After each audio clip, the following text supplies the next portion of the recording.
What's up, everybody? Coming to you live from fabulous Las Vegas, Nevada, and by association, fabulous Phoenix, Arizona. You in Phoenix? I'm in Phoenix right now. Scottsdale. That's close enough. Scottsdale, even better. Yeah. Scottsdale's the Summerlin of Phoenix, but it's Joe and Colton. It's been a fun couple of days, Colton. Obviously, the real estate world. Monday, we had a change in presidency, and Tuesday, you and I not lost, you and I had a business partner in our real network who chose to go to EXP. And we've both gotten a million text messages and calls and like WTFs. And we've spent the last 4 days trying to have people make sense of, we love Spring. Both of us have immense respect for her. You guys have known each other for a really long time. You're both up in the Utah market. She and I partnered at Real. And so it hurt. It wasn't great. We're both cheering for her and everything she's doing. But coming out of that, there's been people just going like, not just in relation to Spring, but in relation to someone's relationship with Real, people are going like, what on earth happens when my sponsor or my sponsor's sponsor leaves Real? How does that impact me? Well, what challenges it creates? But just kind of wanted to get your overall take on maybe not necessarily Spring's departure, but I mean, people leave brokerages. I don't know what Real's churn number is. I'd have to guess it's somewhere around 20%. I know when I owned my private brokerage, it was like 40%. But, Spring made a decision that was best for her and her family, but people leave brokerages all the time. Yeah. And when it is a sponsorship model, it adds some complexity and complication to it. Yeah, I think it's a little bit more simple than complex, actually. I think when I get into business, I want to know, okay, well, what's the vision for my life and for my family and what's important about that? And part of that is what vehicle is going to fund that. And when I get into how I'm going to fund that, one of the most important decisions for me is an alignment of my values and what I want to create. And I build mine based off of two important human needs, which is growth and contribution. I want to obviously grow. You want to grow. So I know that the platform has to be a vehicle that I can grow. But two is I got to make sure that it's a space of impact, not just for me, but for everyone that's involved. It's super important to my values, right? So that's one of the things I look at. And so one of the reasons why I chose to really partner the WGR brand with Real is because of community and collaboration. I look at the future of this real estate industry, and I think there's a few things agents want. The first is they want a community that's based on collaboration where we are greater than me.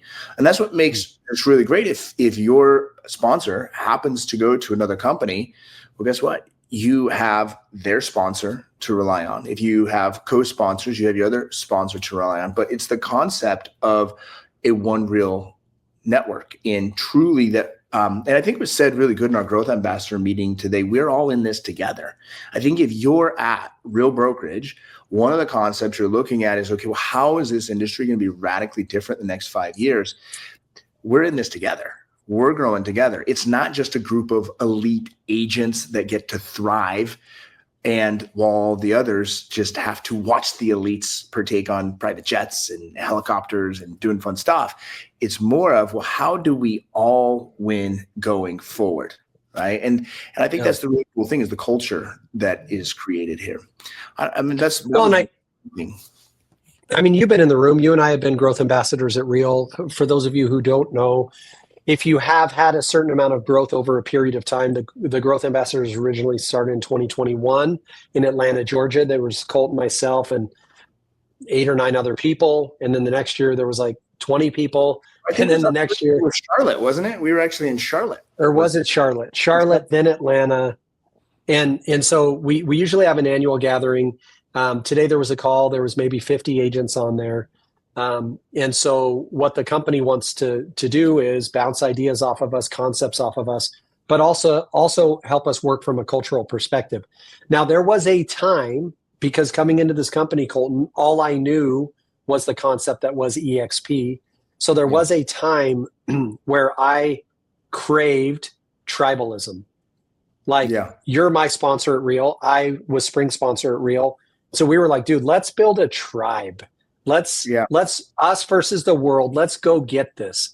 And dude, between Sheila and Tamir and eventually Sharon, like it's been a multi-year process of helping me understand from a cultural perspective why we want to avoid tribalism. Yeah. In the industry, we call it silos. Like why we want to avoid Joe and Colton versus Bill and Sue, our downline versus their downline. And that concept of one reel sounds, from the outsider's perspective, almost like a fairy tale. Yeah. But the last couple of days, to your point, have really meant a lot, I think, to a lot of people at Reel to go like, holy crap, these guys mean this. Yeah. This is not just a idealistic idea, but from a cultural perspective, one reel is really a thing. So I want to get your reaction to that. And then I want to talk about what is the cultural impact when a sponsor leaves? So maybe talk about that anti-tribalism, the one reel concept.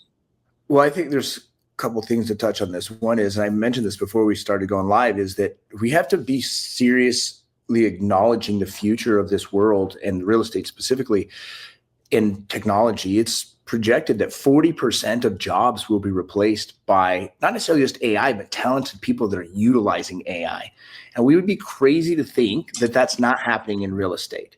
So if you look at your career next 3 years, 5 years, we know that half the realtors didn't even close a deal in the last 6 months. We are going to see a smaller group of realtors going forward into the future.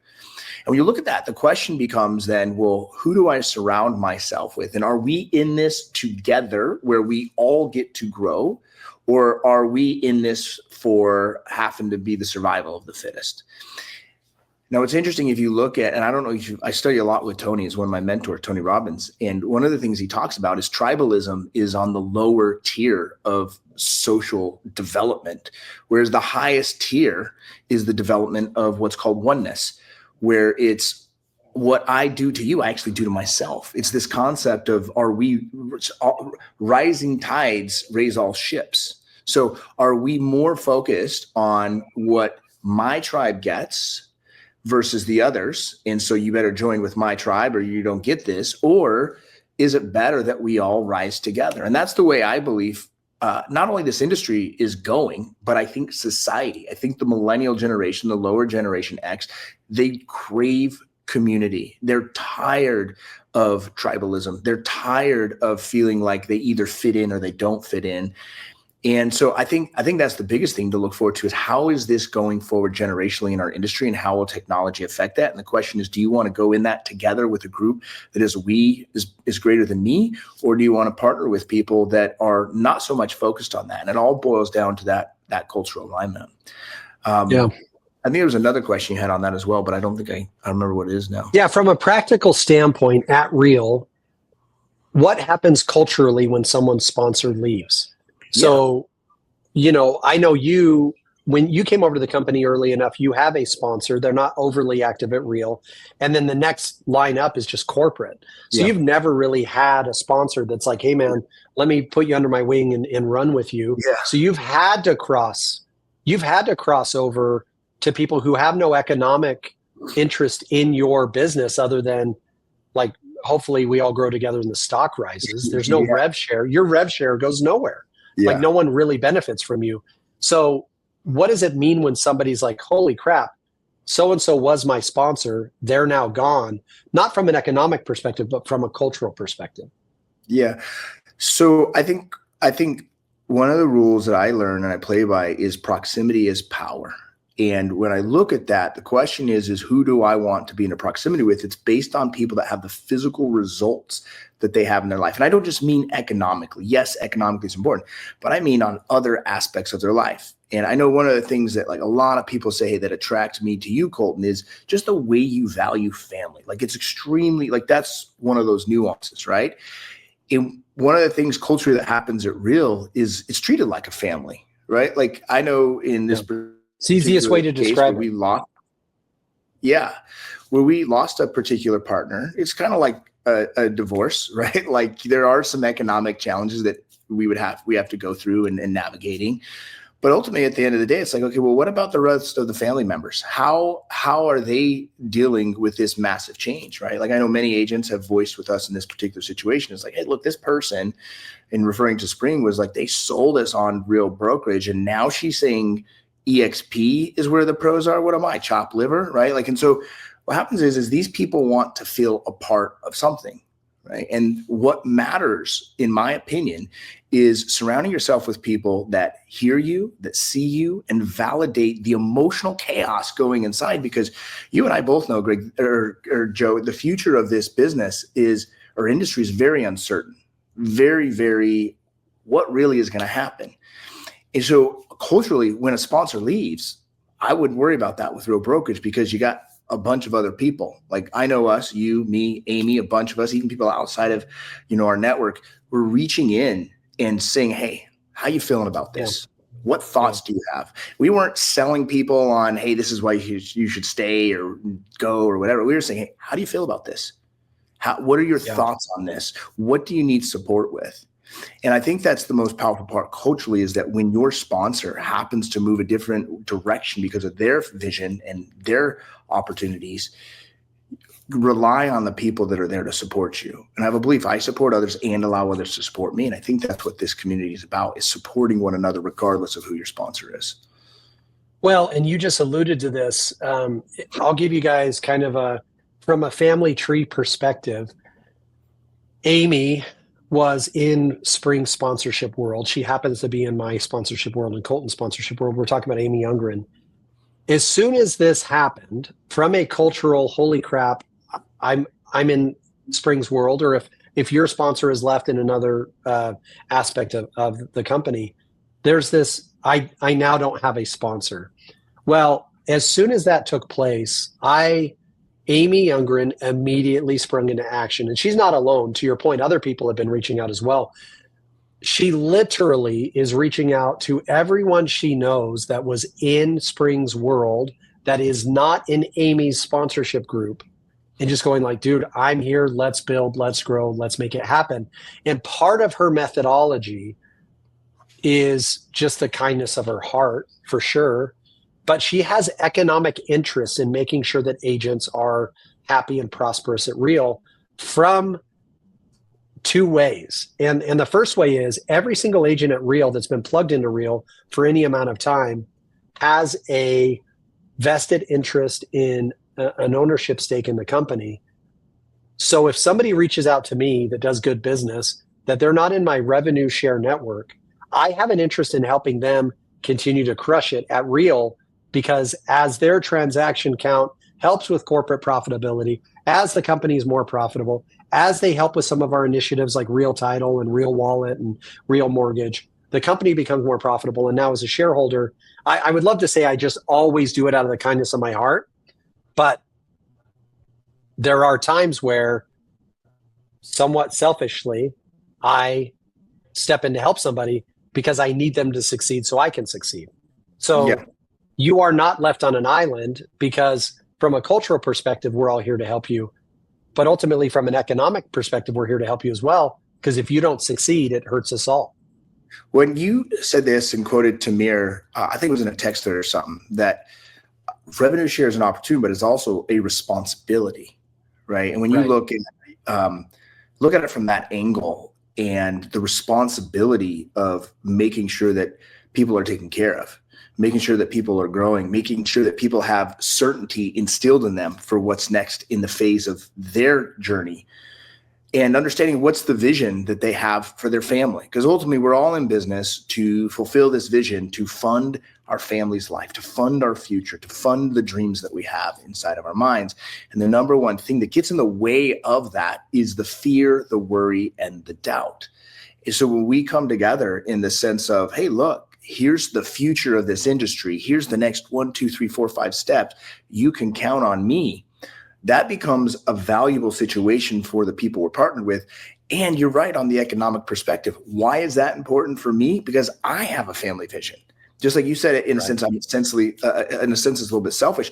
I think it's self-interest in the sense of I have a spouse, I have kids, I have parents. I have vision and goals and dreams and things. And I see this as the best vehicle possible for the future of real estate to be able to innovate and anticipate for what's next. Because I got to be honest, what's coming down the pipeline in the real estate industry is not sexy. It's not safe. It's not predictable like it used to be for the previous decade. And so I want to make sure that I'm partnered with a company that's focused on a few things, but one is technology. And when I look at that, I got to make sure that I'm helping agents make their lives more simple, more predictable, more certain. And I got to make sure that I'm partnered with a company that can give them the tools. Because you and I are ambassadors, right? In a sense, we work with corporate team. And as a growth ambassador, all that means is we are very blessed in being a representative of a large part of the network inside of the One Real Network. And our responsibility is to serve you. Our responsibility is to support you. So you remember in Charlotte, I believe it was Charlotte, Tamir proposed the idea of allowing people to co-sponsor agents at Real. Yeah. And no one in the room was excited about this. We were like, no, we're not doing that, right? You had a bunch of type A, high D personalities. They're just like, no, I'll just win, right? Mm-hmm. Talk about how the co-sponsorship principle at Real solves for the economic and cultural challenges posed by both tribalism and by vacated sponsorship positions.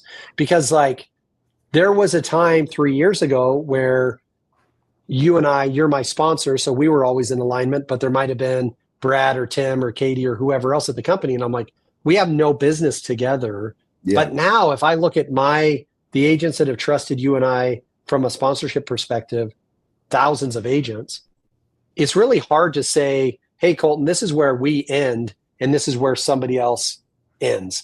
It's just all meshed together. So maybe talk about the principle of co-sponsorship from a economic and cultural opportunity. Yeah, well, I think there's a couple layers to this to unpack. First is, I think if you look at what made America a really great country from World War II till the recent challenges, it was a very strong middle class. And what I mean by that is the middle class was the biggest winner of the country. It wasn't this level of elites that was winning. It wasn't that style. And I believe that's what we're doing in the sense of Real is we're making where more of us win, not just the select, 40 or 50 agents out of 90,000, but a lot of people win. And that creates sustainability. One of the ways that has been able to do that is this idea of co-sponsorship. And I see two ways why this is a win. Here's an example. You and I are playing at a pretty big level in our lives, in our business. And at the same time, there's going to be newer agents, less experienced agents coming into this industry where it's like you and I might not be the best fit to be the full sponsor in that. And they might be located in, say, Boise, Idaho or Florida or whatever. And we have great relationships there. We can reach out and say, hey, look, I think, this is a great opportunity, Sheila, for us to co-sponsor so that you can help out there locally. And we can really give this agent the support and the opportunity to thrive and to win. I think the other opportunity for that is in, like I said, where we want more people to participate in the revenue share process, it becomes a very unfair advantage if you don't have the ability to attract a bigger relationship into the company because you simply don't have the skills or the experience. Yeah, for lack of a better term, you can't close. Somebody's a big brokerage and they're like, hey, you're an agent doing 8 deals a year, doing great business, but I've got 200 agents. You just don't even speak the same language, right? Whereas you might have that relationship though, right? So what happens is you're able to partner with someone like Joe and that speaks that language. And I think when you came over, I don't remember the exact number, but over 100 agents you brought from your brokerage when you came, you speak that language. I've worked with many companies from 50 to 200 plus agents that have partnered with us at Real. We speak that language and we can support you and we have an incentive to help you and it gives you a way to win faster as well. And I've seen that with several big opportunities in the process. So I think everyone wins on the sense of being able to want to support each other as opposed to go back to the competition amongst each other. And that's a very weird shift happening in culture right now. Because if you look at the dynamic of where we are, there has to be less right versus left, right? Like Right. you win, I lose type of thing. It's got to be more, hey, look, we all win. We all are improving. We all are enhancing our lives. And that's what this industry craves, is what is the enhanced opportunity as an agent and the future of my business for me and my family. Well, and a lot of people, it's tempting to speak about this almost from a spiritual or religious standpoint. It is. Like, guys, this is still what we do for a living. It's still, you're still trying to feed your family. And so, from an economic opportunity, it's easy to say, like Zac Efron did, we're all in this together and like, don't worry about the economics. It's all going to work out. But we chose real estate as a way to feed our families and to create a legacy and a long term. For some of us, it's survival. For some of us, it's thriving. And for some of us, it's wealth building.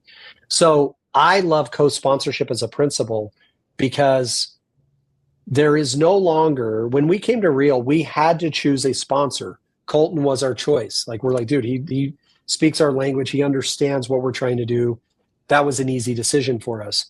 But I love at Real that people don't feel like they have to just, man, my buddy that does 8 deals a year introduced me to this concept. But I also know Jim, whose business way more reflects what my business is, of a 20 agent team at Keller Williams.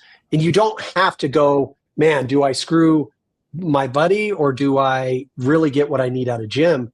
Like, Real offers this co-sponsorship opportunity to in a sense kill two birds with one stone. Now, Colton, we're up against either. Oh, go ahead. Oh, sorry. I was gonna say it's not either or, it's either and I think that's a big difference. Right. So I just want to point that out. So let's talk about the future. Like, I'm bullish on Real. I've got my 4 things, the drum that I pound. I think from an economic standpoint, relatively low barrier of entry, a 12K cap for a full agent, 6K cap for a team agent, 4K cap for a mega team agent. Like, the economic entry point is low. The upside is massive. I think from an opportunity standpoint, we're at 24,000 agents. We're going to hit 40,000 agents this year. I think maybe even double in size. I know I'm in big conversations. You're in big conversations, which means everyone's in big conversations. So there's a massive opportunity. I think our technology is so great. Like, we own our tech. We're not licensing and third partying tech. And then we've hit on the culture. Like, there may be a company who can say, well, if Real's opportunity is great at 24,000 agents, you can come to us with 500 agents. I'm not saying that someone can't take one of those 4 points, economics, opportunity, culture, technology, and say, well, our culture is great. We play pickleball together. Like, there's things that people could say, that they believe they have an opportunity or one up us with.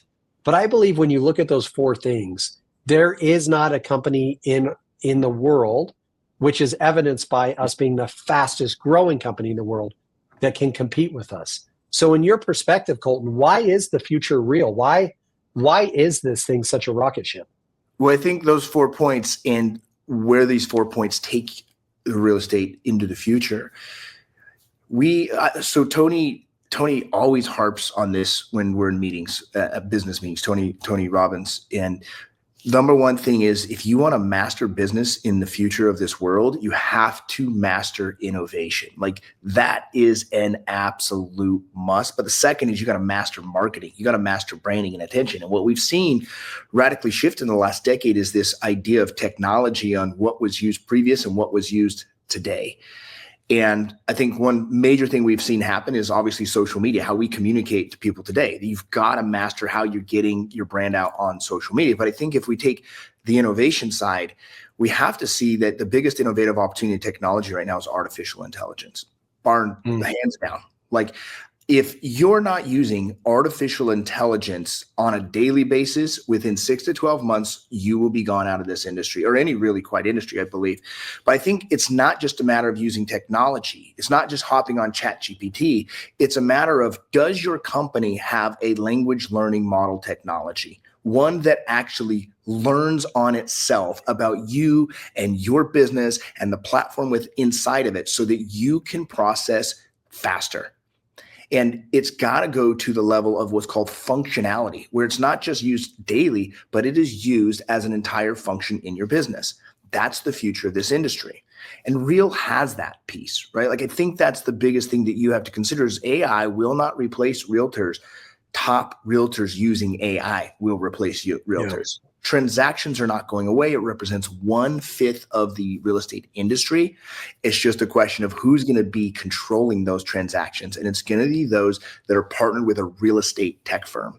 I think the other thing you touched on is that growth aspect, right? I'm always touching on those 4 things, but the growth aspect, particularly the economics, is when you look at what the growth of this future is and it being asymmetrical, meaning if I'm right at the speed this is growing, the wind is in my sail to actually compress a decade into a few years because of the opportunity with Real. Like, I can't do that at any other company right now. I might be able to do it over a longer period, but I literally am able to compress time by being associated with this type of company on the timing of where it's at. And when you look at that growth, you have to say, well, how will I fund my family vision? And when do I really want to take that, next step in my life? When do I want to make sure that I'm not missing out on my kids' fun activities, and I can't pay for a graduation gift because I don't got the money, or I can't fund the school tuition, or I can't send them on that church mission, or whatever the thing is, because you have to be able to fund that. This gives you a path to do it clearly. That's my thoughts on why the future is real, is the technology side and the growth timing wise for you. Yeah. Well, I love it, man. I appreciate everyone that hopped on. We had some cool comments. Jim brought over a brokerage, sponsor left, and everybody stepped up. Corporate stepped up. The agents in their state stepped up. So they saw that one Real. Gagan talks about co-sponsorship creating unlimited tier opportunities. It's really cool, right? Because one argument that could be thrown at Real is, well, you guys only allow for 5 generations of growth. And the reality is, as you know, Colton, it's unlimited with us. And so what we're looking for ultimately is 2-pronged. Number one, we want to be a resource to agents at Real, regardless of their initial choice in sponsorship, that they know that Colton and I are here for them, Amy's here for them, Taylor's here for them. Number two, we are looking for like-minded individuals, regardless of brokerage affiliation, that are just like, dude, I want to work in a highly collaborative way. That's what Colton and I have found at Real. We are not without our warts. Every single company has its issues. But what I do love is, just like when you talked about technology, we own this thing. We're going to make it what it needs to be. And Colton, I'm just grateful to have made a good choice, when I came to Real. I don't know, maybe you do. I don't know other company that is building a language learning model the same way as Leo. Yeah. And it only is going to speed up. To enhance the life of the agent as opposed to replace. Yeah. You could go hire AI, or you can own AI. Yep. And with Real as a shareholder, you own the AI, which is crazy. And it's building specifically for your business. It's not like, I want to make sure you understand, it's not like we're just tapping in Chat GPT into our AI. It is literally our own AI that is being daily. And that is one of the most important things if you look over to the next 12 months of your career.